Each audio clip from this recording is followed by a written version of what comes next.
여러분, 바울이 혹시 좌절하거나 슬퍼하셨다는 구절을 찾아보신 분 계신가요? 단 한 군데서도 그런 것을 찾아볼 수 없는 것 같습니다.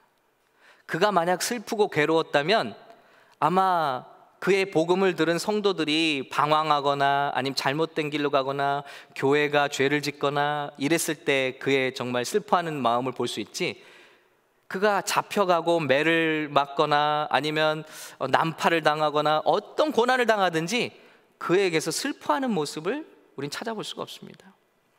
오히려 여러분, 성경에서 가장 많은 기쁨이라는 단어가 나오는 곳이 어디죠? 바로 빌립보서잖아요.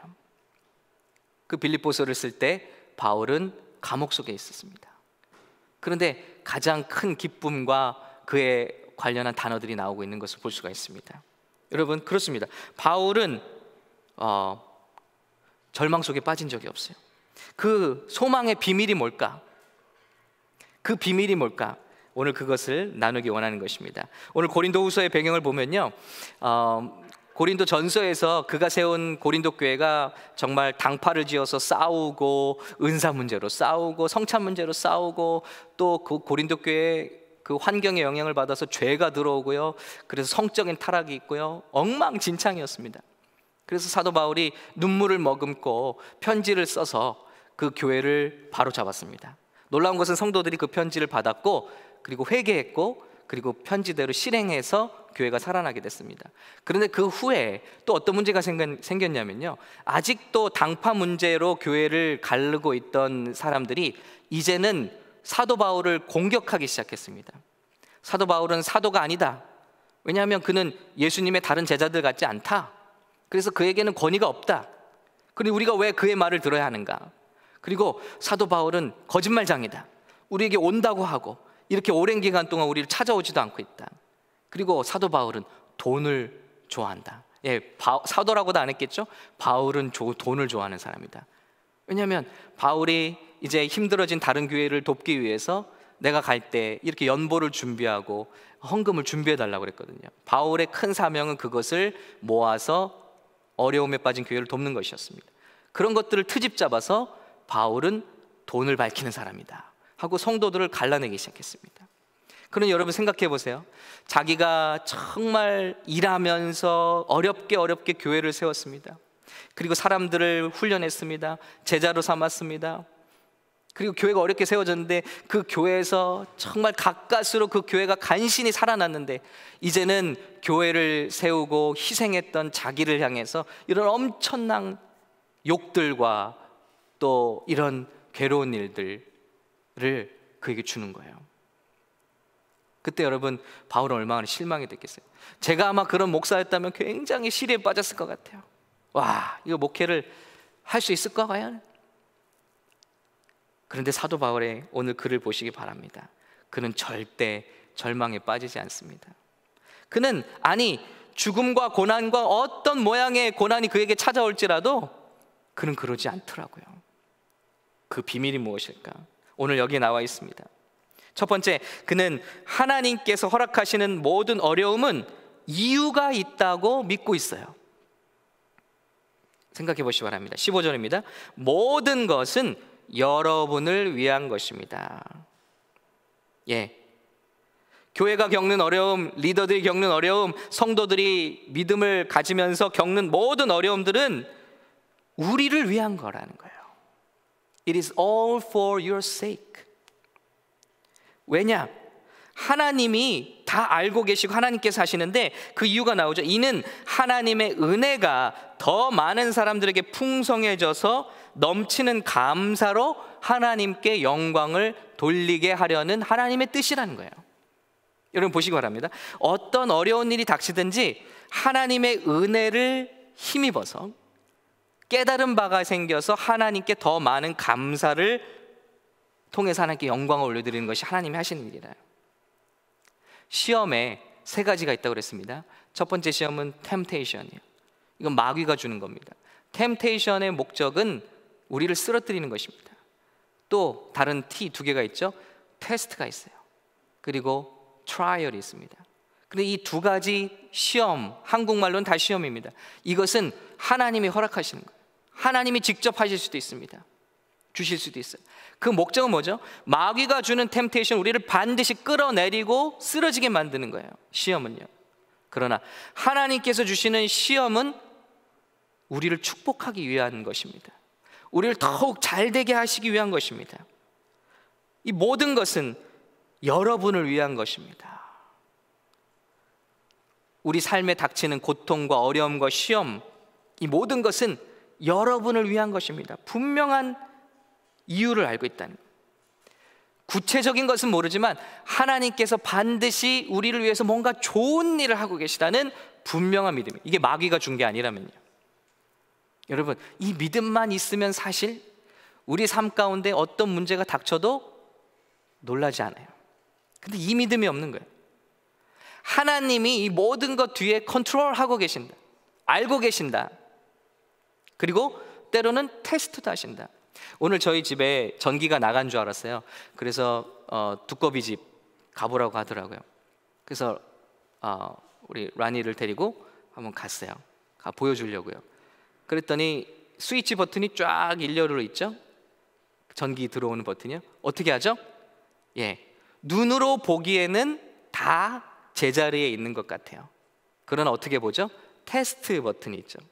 테스트를 눌러보면 이거 뭐 하는 거죠? 손으로 하나씩 테스트를 해도 돼요. 손으로 반대 방향으로 살짝 밀어보는 거예요. 그럴 때 눈으로 보기에는 똑바른 자리에 있는 것 같지만 그 밑에 힘이 없이 흔들리고 있는 게 있어요. 그게 죽은 단자입니다. 테스트를 통해서 그것을 보고, 그래서 그것을 진단하고요, 그걸 다시 on 위치로 돌려놓는 거예요. 그것을 보면서 그 생각을 했어요. 테스트는 이런 거네요. 결국 어떻게 해요? 우리를 오프로 끌어내리죠. 먼저 그냥 안 올라가요. 스위치를 먼저 완전히 오프로 내린 다음에 다시 on으로 해야 제자리에 힘있게 들어가는 거죠. 전기가 흐르는 거죠. 여러분, 하나님께서 주시는 이런 반대 방향으로, 내가 가고 싶은 방향과 반대 방향으로 밀으시죠. 그러나 그것도 좋은 것이라는 거죠. 거기엔 이유가 있다는 겁니다. 어려움이 오면 하나님의 은혜가 부어지고요, 하나님의 은혜가 부어진 사람들은 그 가운데서 더 많은 감사 조건을 찾게 된다는 거예요. 여러분께 묻고 싶습니다. 여러분, 이런 어려움 통해서 요즘 여러분의 마음에 감사할 제목들이 점점 생겨나고 계신가요? 그렇다면 아무것도 염려하지 마세요. 하나님의 뜻대로 여러분이 그 길을 가고 있다는 겁니다. 그러나 이 모든 어려움 가운데 원망만 생기고 두려움만 생긴다면 그게 진짜 문제입니다. 바이러스가 문제가 아니에요. 그게 진짜 문제예요. 그러나 우리가 어떤 상황 가운데 있다 할지라도 여러분이 감사할 제목들이 넘치고 있다면 그 무슨 증거죠? 하나님의 은혜 가운데 여러분이 들어있다는 증거인 것입니다. 할렐루야. 이 믿음으로 어떤 어려움도 우리가 그 속에서도 감사함으로, 왜냐하면 하나님께서 허락하신 어려움은 반드시 이유가 있기 때문에, 선한 이유가 있기 때문에. 하나님이 하시는 일은요, 선한 일이에요. 다 우리에게 문제로 보이는 것들도 사용하시지만 결국 하나님이 하시고자 하시는 일은 선한 일입니다. 여러분, 이것을 믿으셔야 돼요. God is good all the time. 여러분, 이걸 믿으시나요? 그럴 때 우리에게 닥치는 어떤 일 가운데서 웃을 수 있어요. 감사할 수 있어요. 찬송할 수 있습니다. 바울은 바로 그것을 깨닫고 있는 거예요. 모든 것은 여러분을 위한 것입니다. 모든 일어나는 일은 하나님의 은혜가 더 많은 사람들에게 풍성해져서 넘치는 감사로 하나님께 영광을 돌리게 하려는 것입니다. 이럴 때일수록 우리가 함께 더욱더 감사 깨달을 수 있기를, 하나님이 그 마음대로 안 되죠. 하나님의 은혜가 임해야 되는 거죠. 그래, 감사해보자 되나요? 안 돼요. 하나님의 은혜가 있기 때문에 감사하는 마음도 생기는 거죠. 이런 은혜가 있기를 바랍니다. 두 번째, 바울은요 이렇게 깨닫고 있어요. 하나님께서 허락하시는 어려움은 속사람을 세우는 일이다. 그래서 16절 읽어보겠습니다. 그러므로 우리는 낙심하지 않습니다. 왜냐하면 우리의 겉사람은 쇠할지라도 우리의 속사람은 날마다 새로워지고 있습니다. 믿음의 사람들은요, 고난을 당하는 믿음의 사람들은요, 하나님의 관심과 같아요. 하나님의 관심은 우리의 겉모습에 있지 않아요. 하나님은 우리의 속사람에 관심이 있으십니다. 그런데 이 모든 어려움은요, 낙심할 필요 없어요. 하나님이 주시는 것은 우리의 겉사람이 어떻게 될지 모르지만 하나님이 정말 관심 있으시고 하나님이 정말 사용하시고 훗날 우리가 죽고 부활해도 영생을 누릴 우리 속사람에게 관심이 있으시다. 그런데 이게 왜 중요하냐면요, 17절입니다. 우리가 잠시 당하는 가벼운 고난은 그건 모두를 능가하고도 남을 영원한 영광을 우리에게 이루어질 것입니다. 우리가 지금 당하는 일들은요, 어떤 일을 당하든지 가치가 있다는 거예요. 왜냐하면 그건 모두를 능가하고도 남을 만한 영원한, 여기 중요해요, 영원함이, eternal weight of glory. 하나님이 관심 있는 거는요, here and now가 아닙니다. 이 땅을 사는 동안에 우리가 이룬 하나님의 은혜와 감동과 배움과 깨달음과 성숙을 통해서 eternal weight of glory, 그것을 만드시기 위해서 이 세상에 우리가 괴롭고 어려운 일들도 마음껏 사용하신다. 왜냐하면 그게 더 중요하니까. 프랜시스 찬 목사님이 영원이라는 단어를 이렇게 설명하시더라고요. 여러분, 우리의 이 땅에서의 삶은 바로 이런 길입니다. 그런데 우리가 영원히 하나님과 살아야 되는 삶은요, 여기서부터 차를 타고 가서 이 도시를 나가서 어디까지요? 저 샌디에고까지, 다른 나라까지 가는 그 길이라고 생각해 보세요. 여러분, 우리가 이 땅에서 사는 이 삶은 이 정도의 길이에요. 근데 그 eternal life, 그 영원이 중요하잖아요. 그런데 그 영원한 삶을 하나님 안에서 풍성한 삶, 그것을 준비하는 게 이 짧은 시간이라는 거예요. 하나님의 관심은 그래서 그 영원한 삶을 가능하게 하는 우리의 이너맨, 속사람의 관심이 있으시다. 우리의 관심은 겉사람이죠. 이게 중요한 이유는요, 하나님께서 허락하시는 어려움은요, 영원한 세계를 준비하게 해준다는 거예요. 아, 이 땅에 영원한 게 없구나, 이걸 날마다 깨닫게 해주십니다. 바울은 그걸 철저히 고백하고 있는 거예요. 우리가 교회를 그렇게 오래 다녔지만 삶의 문제들 앞에서 얼마나 연약해집니까? 안타까운 말이지만 우리 중에는 교회를 믿었지 예수님을 안 믿는 사람도 많고요, 복 주시는 예수님만 믿었지 우리를 부활하게 하시고 영원한 생명을 살게 하시는 예수님을 믿지 않는 사람들도 많이 있습니다. 과테말라 갔을 때 선교사님이 말씀하신 게 아직 제 마음속에 남아 있습니다. 사람들이 다 예수님 스티커 붙이고 다녀요. 오, 선교사님, 여기 이 사람들 믿음이 되게 좋은 것 같은데요? 아니에요. 미신같이 믿는 거예요. 교회 한 번 안 가고 말씀 한 번 안 읽고 주님 뜻 몰라도 예수님 스티커 붙여놓으면 복을 받는다, 일이 잘 된다. 그런데 그 믿음이 아니더라도 우리가 예수님을 믿는데 이 세상에서만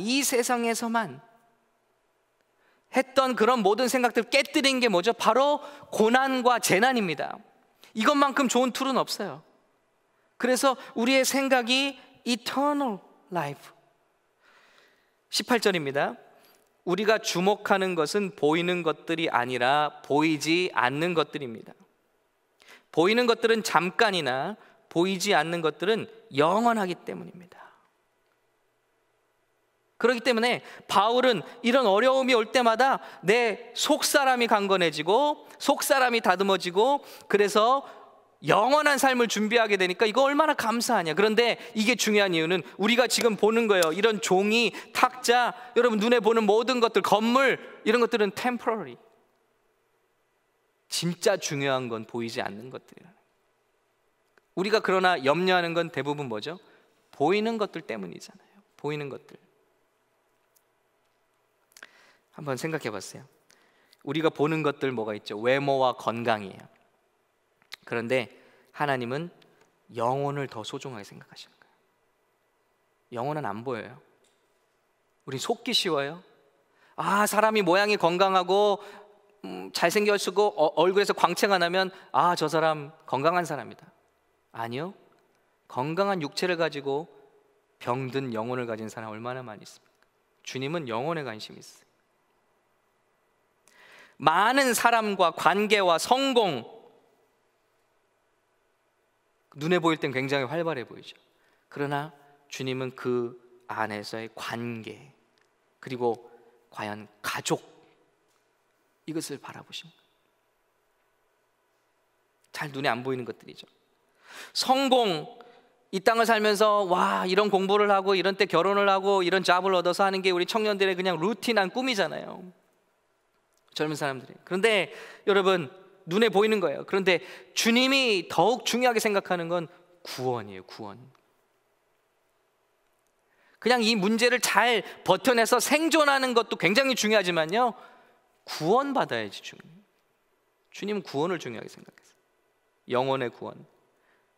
모든 일을 열심히 합니다. 그러나 주님은 우리 안에 예수님과 평강이 있느냐를 중요하게 생각하십니다.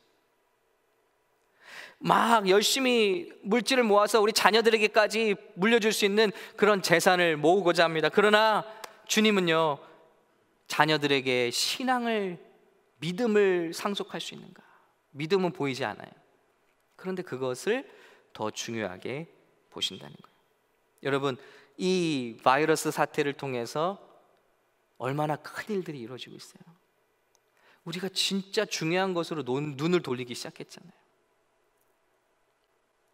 저희 집 앞에 공원에 눈에 띄게 사람들이 많이 다니는데요, 너무 아름다운 모습이에요. 엄마 아빠가 자전거를 둘이 같이 타고요, 그리고 뒤에 아주 어린아이 그 바퀴 달린 그걸 타고 가는 모습, 아름답다. 부부가 서로 손을 잡고 다정하게 걸어가는 모습, 아름답다. 온 가족이 함께, 온 가족이. 이제는 진짜 뭘 다른 걸 하고 싶어도 할 수가 없잖아요. 저희 가족도 마찬가지예요. 진짜 이제는 할 게 없어서 온 가족이 공원을 나가요. 진짜 아이들과 시간을 어떻게 할 수 없어서 제가 처음으로 보드게임을 했다는 거 아닙니까? 우리 아이들과요, 보드게임 3시간, 4시간을 했는 것 같아요. 근데 제 인생에서 처음 있는 일이에요. 그런데 좋더라고요. 왜 아이들과 이런 퀀터티 타임을 갖지 못했을까? 한 번도 없었어요. 그러면서 노아까지 포함해서 가족이 보드게임을 했는데, 퀀터티 타임, 퀄리티 타임, 이런 시간이 진짜 필요했는데. 나는 교회 어른들만 생각하고 교회 일 이런 것들만 생각했는데, 하나님은 우리를 완전히 중요한 것으로 돌아가는, back to basic, 기본으로 돌아가는. 너무 많이 무너졌다. 생각해 봤어요, 여러분. 바이러스가 위협인가, 우리 인간이 위협인가? 지구의 입장에서 볼 때는요, 인간이 바이러스보다 더 무서운 존재 아니에요? 날마다 공장 매연을 뿜어내고 나무를 다 잘라내고요, 물을 오염시키고요, 공기를 오염시키고, 사람을 죽이고 서로 싸우고 전쟁하고. 하나님이 이러다 지구가 망하겠다. 여러분 생각해 보세요. 인간의 탐욕이요, 끝이 있나요? 중국이 그 공장을 멈출 수가 있나요? 절대 없습니다. 여러분, 중국의 다큐멘터리 영상 보시면요, 중국 땅이 다 지금 썩어갑니다. 공장 폐수, 오염, 먼지. 왜죠? 이 시기를 절대 놓칠 수가 없는 거예요. 이 황금기를. 만들기만 하면 다 팔리고, 만들기만 하면 다 돈이 되고. 여러분, 그거 누가 막을 거예요? 어떤 대통령이 이것을 막을 수가 있어요? 어떤 군대가 이런 걸 막을 수가 있어요? 어떤 나라가 이런 걸 중단할 수 있어요? 인간의 탐욕을요. 우리 모두의 탐욕이잖아요. 그런데 하나님은 이 눈에 보이지도 않는 생물도 아니래요. 바이러스는 생물도 아니래요. 그냥 지방 속에 쌓인 단백질 덩어리를. 그래, 눈에 보이지 않는 존재 하나로 온 세상을 정지시켜 버리셨어요. 이 상태로는 너희는 다 재앙, 너희는 다 죽음이고, 중요하지 않는 것에 목숨을 거는 모든 세상, 심지어는 교회들까지도 눈에 보이지 않는 정말 중요한 것들을 잃어버리고, 눈에 보이는 것들, 눈에 보이는 성공, 눈에 보이는 수많은 사람들, 눈에 보이는 성도들, 눈에 보이는 건물들, 업적과 실적들. 그런데 정지돼 버린 것 같은 이 시간 속에서 우린 진짜 중요한 걸 되찾고 있다. 감사하지 않습니까? 주님을 향한 찬양이 절로 나와요. 저 같은 경우도요, 절대 우리 아이들과 이런 시간을 가질 수 없는 사람이에요. 끊임없이 뭔가를 해야 되는 사람입니다. 굉장히 피곤한 인생이죠. 절대 쉬지를 안 좋아하는 사람, 쉬지를 않기를 원하는 사람. 쉬면서도 머릿속엔 계속 다른 생각. 그런데 이런 시간이 2주가 되고 3주가 되니까 저 같은 사람도 변화가 일어나더라고요. 지금은 안식일이구나.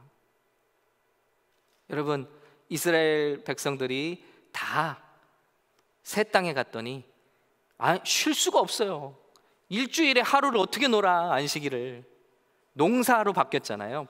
그 전까지는 양을 키우고 하나님이 뭐 천막 짓고 있다가 구름 기둥 이동하면 또 이거 다 집어 쓰고 텐트 지고 또 가는 거예요. 그런데 이 가나안 땅에 와서 정착해 보니까 뭐가 완전히 바뀌어 버렸죠. 농경사회가 된 거예요. 농경사회는 어떤 특징이 있죠? 쉬는 날이 없어요. 농사를 져보신 분은 알 거예요. 쉬는 날이 없어요. 그리고 하늘의 비와 땅이 굉장히 중요한 요소가 되어버립니다. 그렇기 때문에 하늘의 신 바알 신, 비를 내려주시는 신, 땅의 신 아스타롯 신, 그 신을 섬길 수밖에 없는 거예요. 그러면서 안 쉬어요. 안식일도 안 지키고. 더군다나 여러분 생각이 되십니까? 7년에 한 번은 안식년으로 땅을 놀려야 돼요. 이게 가능이나 합니까? 지금 우리가 겪고 있는 게 저는 그게 아닌가 생각해요. 하나님도 잊어버리고, 자연세계의 질서도 잊어버리고, 내 건강도 잊어버리고, 나 죽는지도 모르고, 가족이 깨지는지도 모르고, 오직 사람들이 열망하는 성공, 눈에 보이는 것들, 외모, 물질, 학력, 좋은 집, 좋은 차, 아이빌리그, 오직 이런 것들만 쫓아왔다는 거예요. 그런데 하나님 놀라우시잖아요.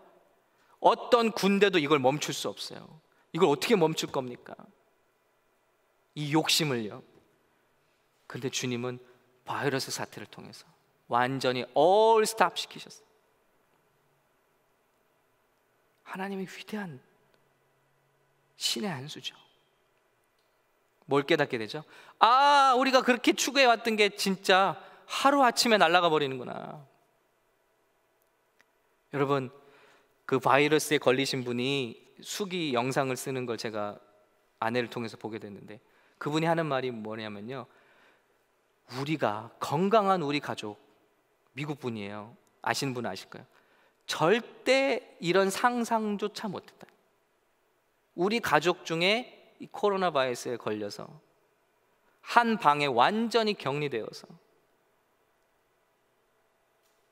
괴로워하는, 완전히 삶이 뒤바뀌어 버린 거죠. 그런데 상상하지도 못했다. 상상조차 못했다. 맞습니다, 여러분. 이런 일들을 통해서 하나님 너무나 큰 일, 놀라운 일, 아무도 할 수 없는 일을 하나님은 바로 바이러스라는 아주 작은 것 하나를 통해서 온 세계를 통치하고 계십니다. 보여주시는 거예요. 그리고 우리에게 말씀하시는 거예요. 우리가 바라보는 것은 보이는 것들이 아니라, 이게 진짜가 아니라는 거예요. 보이지 않는 것들. 이 말은 뭐죠? 이게 보이는 게 진짜가 아니라 아니라는, 가짜라는 거예요. 왜냐하면 이것들은 다 사라질 날이 오고 보이지 않는 것들이 영원한 것인데 그것이 올 날이 온다는 거예요. 바울은 이 믿음 가운데 확실히 서 있는 거예요. 그렇기 때문에 그는 절망하지 않습니다. 아무것도 그를 스탑시킬 수 없어요. 아무것도 그를 슬퍼하게 만들 게 없는 거예요. 이 믿음 가운데 서 있기 때문에. 마지막으로요, 이 사실을 깨달은 바울이 고백해요. 6절, 이제 5장으로 넘어가서 6절 말씀인데 제가 읽어드리겠습니다. 이렇게 고백하고 있어요. 그러므로 우리는 항상 담대합니다. 그랬어요. brave, 항상이란 단어가 있어요. 어느 때든 우리는 이 사실을 믿는 우리는 항상 담대합니다. 사실 여기서 우리는 이 믿음을 가진 자를 말하고 있고, 교회 지도자들, 자기를 비롯한 사도들과 여러 가지 어려움과 곤란을 당하는 복음 전파자들을 말하고 있지만, 범위를 넓혀본다면 이 믿음, 이 소망, 이 비밀을 가진 모든 사람을 말하고 있는 거예요. 그러므로 우리는 항상 담대합니다. 그러면서 이렇게 말하고 있어요.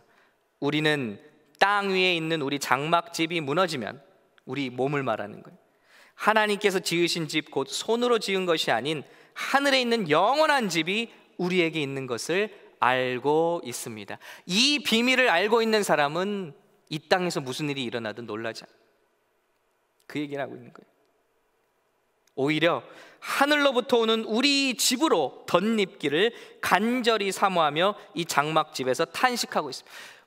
지금 바울의 고백은 뭐냐면요, 이 몸 건강하게 해주세요. 이 몸 가지고 생존하게 해주세요. 이 어려움 다 이기고 뽐내게 해주세요. 하나님의 복 받았다고 자랑하게 해주세요. 이런 관점이 아니고요, 주님, 저는 정말 그 나라 가고 싶습니다. 하루라도 빨리 그 영원한 나라로 가고 싶습니다. 관점이 다른 거예요. 이 장막집에서 탄식하고 있습니다.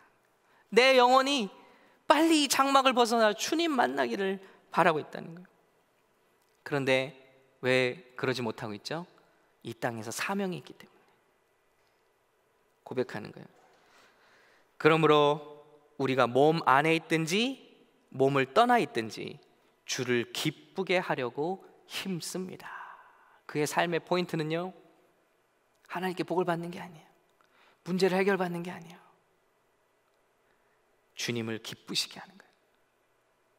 그런 사람의 기쁨을 빼앗을 수 있는 것은 이 세상에 아무것도 없다는 것입니다. 그렇기 때문에 바울이 그 어려운 오해와 배신과 매질과 고난과 배고픔과 벌거벗김과 모든 이 어려움을 그가 종합 선물 세트처럼 받았다 하지만, 그의 입에서는 이 말이 나오고 있는 거예요. 내가 다시 말하노니 기뻐하라. 기뻐하라. 다시 말할 필요가 없나니 기뻐하라. 주 안에서 기뻐하라. 이 믿음 가운데 그가 살고 있기 때문입니다. 5장 10절입니다. 우리 모두가 그리스도의 심판대 앞에 드러나야 하기 때문입니다. 그 결과 각기 선한 악의 몸으로 행한 것에 대해 보응을 받게 될 것입니다. 그러면서 그가 마지막으로 20절에 이렇게 성도들에게 권면하고 있어요. 여러분, 그러므로 우리는 그리스도를 대신하는 사절이 되어, 대사가 되어 하나님께서 우리를 통해서 권면하시는 것 같이 그리스도를 대신해 여러분에게 간곡히 부탁합니다. 여러분은 하나님과 화목하십시오. 이게 바울의 유일한 소망이에요. 지금 고린도후서를 쓸 때 이 교회는 뭐라고 그랬죠? 바울을 오해하고 있습니다. 비난하고 있습니다. 바울은 사도도 아니다. 사도 축에도 낄 수가 없다. 바울은 거짓말장이다. 바울은 돈을 밝히는 사람이다. 여러분, 얼마나 가슴 아프고 얼마나 괴로운 일들이에요. 그런데 그 편지에는 그의 괴로움이 보이질 않아요. 그의 마지막 소원은 뭡니까? 저를 알아달라는 게 아니에요. 제 오해를 풀어달라는 게 아니에요. 여러분은 하나님과 화목하십시오. 이게 성도와 교회를 향한 그의 소망입니다. 그의 목적입니다. 여러분, 이 메시지가 오늘 저와 여러분을 통해서 이 세상에 전파되어야 할 줄로 믿습니다. Make right with God. 여러분, let's make right with God.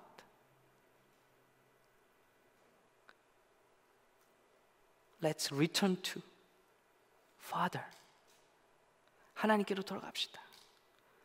하나님과 새로워집시다.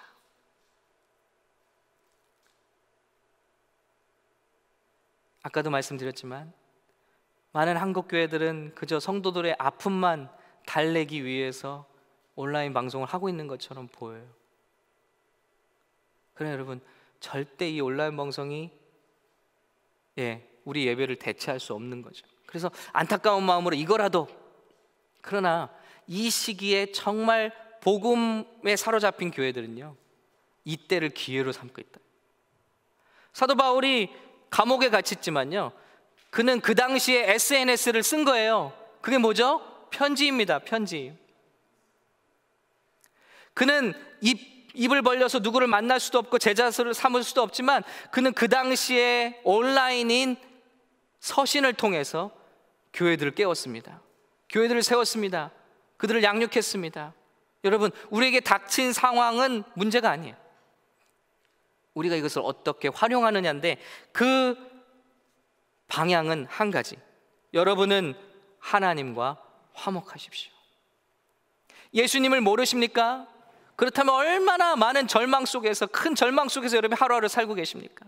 여러분 생각해 보세요. 믿는 사람들도 떠는데 예수 모르는 사람들은 얼마나 지금 두려워 떨고 있을까요? 이때가 소망을 줄 때는 참 소망. 지금 같은 기회가 없다는 거예요. 그렇죠?